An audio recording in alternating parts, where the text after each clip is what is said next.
Good morning, students. Today we will continue with the social responsibility towards various parties of the group. तो जो हमारी different हम social responsibilities पढ़ रहे थे वेरियस पार्टीज के लिए, उसमें हमने कुछ सोशल रिस्पॉन्सिबिलिटीज अपने ऑनर्स, इन्वेस्टर्स, एम्प्लॉयज, कंज्यूमर्स और गवर्नमेंट के लिए सोशल रिस्पॉन्सिबिलिटीज हमने पढ़ ली थी। अब हमारे पास लास्ट 2 पॉइंट्स बचे हैं कि हमारी जो सोशल रिस्पॉन्सिबिलिटी है वो अपनी कम्युनिटी में इंस्टेड अपनी सोसाइटी के लिए बनती है, जहां हमारा बिजनेस स्टैब्लिश है उस पर्टिकुलर प्लेस पर, उन पर्टिकुलर लोगों के लिए, उस पर्टिकुलर सोसाइटी के लिए हमारी क्या सोशल रिस्पॉन्सिबिलिटीज हैं, और टुवर्ड्स द वर्ल्ड, पूरे वर्ल्ड के लिए, क्योंकि हम एक समाज का हिस्सा है, इस देश में रहते हैं। तो अदर पब्लिक जो है और जो हमारा वर्ल्ड है, अदर इंटरनेशनल मार्केट के लिए कुछ हमारी हर एक बिजनेसमैन की क्या बनती हैं, ड्यूटीज बनती हैं। तो एज अ बिजनेसमैन आपकी क्या क्या ड्यूटीज हैं उसको आज हम यहाँ पर देखने वाले हैं। यहाँ से स्टार्ट करते हैं कम्युनिटी से। कम्युनिटी में फर्स्ट पॉइंट है providing the employment opportunities. Means हमें क्या करना है कि ज्यादा से ज्यादा लोगों को एम्प्लॉयमेंट अपॉर्चुनिटीज अवेलेबल कराएं। ये हमारी फर्स्ट ड्यूटी बनती है टुवर्ड्स आवर कम्युनिटी। हमारी कम्युनिटी के लिए, किसी भी बिजनेसमैन के लिए जो पहली ड्यूटी है वो यही है, क्योंकि मोस्ट ऑफ आज की डेट में देखा होगा कि जो भी यूथ पर्सन्स हैं, यूथ पर्सन्स वो पढ़ लिख जाते हैं, कॉलेज जाते हैं, कॉलेज ज्वाइन करते हैं और बाद में डिग्री लेकर उनके पास जॉब नहीं होती है, बिकॉज ऑफ सभी लोग बिजनेस सेटअप नहीं कर सकते हैं, इंडस्ट्री सेटअप नहीं कर सकते, क्योंकि उनके पास फाइनेंस की कमी है। They are capable but they have shortage of finance. उनके पास फाइनेंस की कमी है, so that's why they can't start or establish the new industries of the business. So we have to provide them employment opportunities to their capabilities. हमें उनकी capabilities के according क्या करनी चाहिए, उनको एम्प्लॉयमेंट अपॉर्चुनिटीज अवेलेबल करानी चाहिए। ये एक बिजनेसमैन की क्या बनती है, पहली ड्यूटी बनती है towards the government and towards the community too. Next point is environment जो है हमारा, हमें उसकी सेफ्टी का ध्यान रखना है। मीन्स हम इस तरीके से अपने बिजनेस को कैरी ऑन करें, अपना बिजनेस इस तरीके से चलाएं जिससे कि जो हमारा एनवायरमेंट है वो पॉल्यूट नहीं होना चाहिए किसी भी कंडीशन में। इन्वायरमेंट को प्रोटेक्ट करना ये हमारी सबसे पहली प्रायोरिटी बन जाती है। जो भी मेथड्स हम यूज कर रहे हैं अपने प्रोडक्शन डिपार्टमेंट में गुड्स को प्रोड्यूस करने के लिए, वो मेथड कैसे होने चाहिए, इको फ्रेंडली मेथड हमें यूज करने हैं, जिससे जो हमारा एनवायरमेंट है वो पॉल्यूट ना हो। जो सोचिए, हम भी तो उसी कम्युनिटी में रहते हैं। अगर वो हम ये सोच रहे हैं कि अरे लोगों का क्या है कि एनवायरमेंट पॉल्यूट होता है तो होने दो, हम लोगों को क्या फर्क पड़ता है, हम भी उसी एनवायरमेंट में रहते हैं। कल आज जो है दूसरे लोग इफेक्ट हो रहे हैं, कल हमारी फैमिली इफेक्ट होगी, तब हमें पता चलेगा कि वो हमने कितना गलत किया था। तो डेट्स व्हाई हमें क्या करना चाहिए, ऐसे मेथड्स यूज करने हैं, ऐसे तरीके और मीन्स टेक्निक्स हमें खोज कर लेकर आनी है जिससे कि इन्वायरमेंट पॉल्यूट ना हो। इन्वायरमेंट को पॉल्यूट होने से हमें बचाना है। ये हमारी बिजनेस एथिक्स भी है। मॉरल वैल्यूज जिसे हम बोलते हैं, जैसे मॉरल वैल्यूज क्या है कि हमें अपने बड़ों का आदर करना चाहिए, सम्मान करना चाहिए, उन्हें रेस्पेक्ट देनी चाहिए। Same as it is business में कुछ एथिक्स हैं और बिजनेस का एक एथिक्स आगे दिया गया है। देखो नेक्स्ट टॉपिक है वो इसमें इन्वायरमेंट प्रोटेक्शन। बिजनेस एथिक्स के अंदर स्पेशल दिया गया है ये वाला केस, इन्वायरमेंट को प्रोटेक्शन करने वाला। उसको हम बहुत डीपली आगे पढ़ने वाले हैं। वो इसीलिए है क्योंकि इन्वायरमेंट पर आज की डेट में प्रोटेक्शन करना इन्वायरमेंट को बहुत ज्यादा जरूरी है। इसलिए कहते हैं पेड़ लगाओ, पानी बचाओ, जो नेचुरल चीजें हैं उनको ज्यादा वेस्ट ना करें। ठीक है, ग्लोबल वार्मिंग जो फैल रहा है, इतनी ज्यादा जो गर्मी पड़ने लगी है, ठंड का मोरी देखो, दिसंबर का महीना आ गया, ठंड का है, बिल्कुल भी ठंड नहीं है। जैसे कपकपी वाली ठंड होती थी पहले, वो तो ठंड अब रही नहीं है। वो क्यों नहीं है अब ठंड, बिकॉज ऑफ जो नेचर है वो बदल रही है। चलिए next is raising standard of living.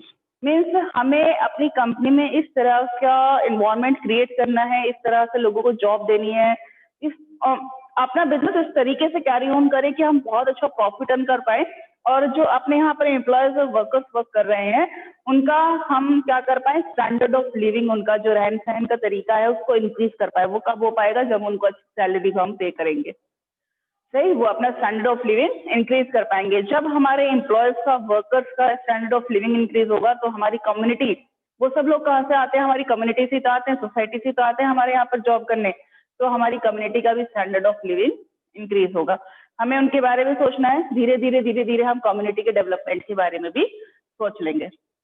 कहीं ना कहीं ये भी एक बिजनेसमैन के हाथ में ही है कि वो अपनी सोसाइटी का, अपनी कम्युनिटी का डेवलपमेंट कैसे कर सकता है, सभी बिजनेसमैन एक अकेला नहीं कर सकता, सारे बिजनेसमैनों की जितने भी बिजनेसमैन होती हैं इनकी मीटिंग्स होती हैं, चैम्बर्स होते हैं। हापुड़ में है ना chamber of commerce Chandi road पे, वहां पर क्या होता है जितने भी ये व्यापार मंडल आप लोग जानते होंगे, तो व्यापार मंडल के नाम से इनकी समितियां बनी हुई होती हैं और ये जितने भी बिजनेसमैन होते हैं सब वहाँ पे इनकी वीकली, ईयरली, मंथली मीटिंग्स होती हैं और वो मीटिंग्स अटेंड करते हैं और अपने शहर के लिए क्या करना है, अपनी सिटी के लिए, तो वहां पे ये सब प्लानिंग की जाती है। तो we should try them best, हमें अच्छा ट्राई करना चाहिए।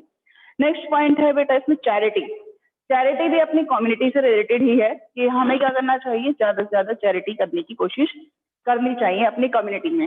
जितने भी अगर वहाँ पे कोई अनाथ आश्रम है या फिर वहाँ पे ओल्ड एज होम है या ऑर्फेंज है, मंदिर हो सकते हैं, टेम्पल हो सकते हैं, कोई इस तरीके से एजुकेशनल इंस्टीट्यूशंस हो सकते हैं जो बच्चों को free of cost education provide करा रहे हैं, तो उनको हमें हेल्प करनी चाहिए, वहां पर हमें चैरिटी देनी चाहिए। ये भी एक मॉरल ड्यूटी बनती है हमारी, क्या है, सोशल रिस्पॉन्सिबिलिटी है टुवर्ड्स आवर कम्युनिटी की, क्योंकि हम क्या कर रहे हैं, कम्युनिटी के डेवलपमेंट के लिए तो कर रहे हैं।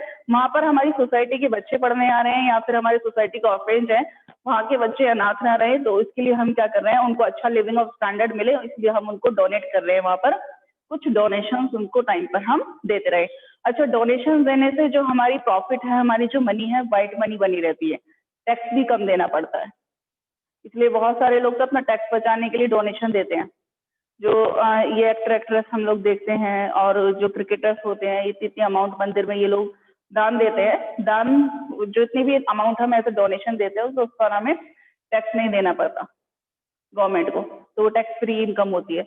तो डेट्स वाई लोग जो है क्या करते हैं, टैक्स से सेव करने के लिए, अपने आप को टैक्स से बचाने के लिए भी कुछ लोग क्या करते हैं, डोनेशन देते हैं। कुछ भी कंडीशन हो, हमें अपनी कम्युनिटी के लिए क्या करना चाहिए, डोनेट करना ही चाहिए, चैरिटी करनी चाहिए। Next and last is advertisement से रिलेटेड पॉइंट है। एडवर्टीजमेंट मीन्स कि हमारा जो एक तरीके से एडवर्टीजमेंट हम अपने बिजनेस से रिलेटेड दे रहे हैं, वो हमारा एडवर्टीजमेंट सोसाइटी में, समाज में जो लोग हैं वो उसको ठीक से देख पाए और वो मीन्स उनके लिए एडजस्टेबल होना चाहिए। ऐसा ना हो कि जो सोसाइटी के लोग हैं वो वहाँ पर अच्छे से उस एडवर्टीजमेंट को मीन्स उसके लिए कंप्लेंट कर रहे हैं। जैसे आजकल बहुत ज्यादा एडवर्टीजमेंट चल रहे हैं, तो इस तरीके के एडवर्टीजमेंट नहीं होने चाहिए जो हमारी सोसाइटी के रूल्स के अगेंस्ट है। नेक्स्ट आते हैं कुछ वर्ल्ड और पब्लिक के लिए हमारी ड्यूटीज बनती हैं। अपनी इंटरनेशनल मार्केट से रिलेटेड यहाँ पर बात कर रहे हैं नेशनल लेवल पर। सबसे पहली बात, इंटरनेशनल पीस। सभी बिजनेसमैन अगर कोशिश करेंगे, एक से नहीं सब लोग अगर मिलकर कोशिश करेंगे, तो कहीं ना कहीं हम इंटरनेशनल लेवल पर शांति बनाकर रख सकते हैं। ये इंटरनेशनल पीस की बात कर रहे हैं, मीन्स इंटरनेशनल लेवल पर हम लोग शांति बना करके रख सकते हैं। क्योंकि एक बिजनेस एक ऐसा तरीका है जिससे हमने बहुत सारे देश एक दूसरे से जुड़े हुए हैं। चाहे वो टूरिज्म का बिजनेस कह लीजिए, चाहे बैंकिंग इंडस्ट्री कह लीजिए, आपकी सर्विस इंडस्ट्री कह लीजिए। हम लोग जो टूरिज्म है, लोग घूमने जाते हैं एक देश से दूसरे देश, ये भी एक बहुत अच्छा साधन है। हम लोग गुड्स इंपोर्ट एक्सपोर्ट करते हैं, ये भी बहुत अच्छा साधन है। बिजनेस के थ्रू हम क्या करें, क्या है, हम लोग एक देश से दूसरे देश पे जुड़े हुए हैं। तो जो दो देशों के बीच में युद्ध छिड़ते थे, पहले बहुत ज्यादा युद्ध हुआ करते थे, वार हुआ करते थे, पहले एक देश से दूसरे देश, एक देश ने दूसरे देश पे आक्रमण कर दिया। अब क्या होता है, वो एक दूसरे पर अटैक करने से पहले 50 बार सोचते हैं कि अगर हमने उस पर अटैक कर दिया तो उसके साथ 50 लोग, 50 देश और खड़े हुए हैं और हम फिर अकेले रह जाएंगे। हमारे उसका पर्टिकुलर इतने कंट्रीज के साथ बिजनेस चल रहा है, सारा इंपोर्ट एक्सपोर्ट सब बंद हो जाएगा। तो कहीं ना कहीं बिजनेस से ही ये जो वॉर है आज के टाइम में, ये सब रुके हुए हैं। तो इंटरनेशनल पीस हम लोग इंटरनेशनल लेवल पर क्या कर सकते हैं, फैला सकते हैं through doing the best business. Next is rules for international market. जो भी इंटरनेशनल मार्केट के लिए रूल्स रेगुलेशंस बनाए गए हैं, उन सभी रूल्स रेगुलेशन को हम अच्छे से फॉलो करें, ये हमारी एक ड्यूटी बनती है। कोई भी रूल्स, हम किसी भी रूल्स को हम अवॉइड ना करें, मीन्स उनको हम एक तरीके से उनका उल्लंघन ना करें, ये कहना चाह रहे हैं। Next is development of backward countries. बहुत सारी कंट्रीज ऐसी होती हैं जो बैकवर्ड है। एक तरीके से बेटा, एक तो हो गई अंडर बैकवर्ड, जो अभी डेवलपिंग, जो कंट्रीज अभी डेवलप भी नहीं है, अंडर डेवलप्ड। एक डेवलपिंग कंट्रीज होती है, कुछ डेवलप्ड है, जैसे America is a developed country, India is a developing country, और कुछ ऐसी कंट्रीज भी हैं जो अभी डेवलपिंग होना शुरू भी नहीं हुई, वो बैकवर्ड के एरिया में आती हैं। जैसे बैकवर्ड हमारे विलेजेस एरिया हो गए ना, तो बैकवर्ड मीन्स वहां पर बहुत ज्यादा अभी जॉब अपॉर्चुनिटीज भी नहीं है, लोगों का रहन सहन भी नहीं अच्छा है वहाँ का, वहां पर लोगों को इनकम भी नहीं है, वो लोग वहाँ ज्यादा रहते हैं, बिजनेस और इंडस्ट्रीज वहाँ पर स्टैब्लिश नहीं है। ऐसे भी बहुत सारे देश हैं। हमारा देश तो फिर भी बहुत अच्छा है, डेवलपिंग कंट्रीज में हम लोग आते हैं। कुछ कंट्रीज ऐसी हैं जो डेवलपिंग के प्रोसेस पर अभी चली भी नहीं है। तो बैकवर्ड कंट्रीज जितने भी हैं हमारी, ये हर एक बिजनेसमैन का ये मोटिव है कि वो उन बैकवर्ड कंट्रीज में अपनी मनी इन्वेस्ट करे और वहां के लोगों को जॉब अपॉर्चुनिटीज अवेलेबल कराकर, किसी भी कंट्री का जो बेटा वो होता है ना, ग्रोथ है, किसी भी कंट्री की जो ग्रोथ है वो कहाँ से होती है? बिजनेस और इंडस्ट्रीज से ही होती है। बिजनेस और इंडस्ट्रीज से ही हम किसी भी कंट्री का इकोनॉमिक जो उसकी कंडीशन है उसको मेंटेन कर सकते हैं। National income, per capita income जो आप उसमें पढ़ते हैं इकोनॉमिक्स में, वो सब कहाँ से आता है? अकाउंट्स और इकोनॉमिक्स बाद में, पहले क्या है? बिजनेस है। बिजनेस और इंडस्ट्रीज अगर स्टैब्लिश नहीं होंगी तो किसकी अकाउंटिंग करोगे और किसका इकोनॉमिक्स आप वो मेजर करोगे कि किस पर्टिकुलर की इकोनॉमी क्या चल रही है?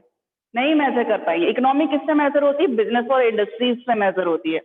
तो बिजनेस और जो बिजनेसमैन है, जो एंटरप्रेन्योर है, वो ज्यादा से ज्यादा मार्केट में आने चाहिए, निखरने चाहिए। जो यूथ लोग हैं, जो मोदी जी हैं, वो इसलिए तो क्या करते हैं, जो यूथ पर्सन है उनसे ये कहते हैं कि जो है सर अपना खुद का रोजगार करे, अपने खुद का रोजगार करे, बिकॉज ऑफ उन्हें पता है कि वो इतनी ज्यादा जो जॉब अपॉर्चुनिटीज है वो अवेलेबल नहीं हो सकती मार्केट में।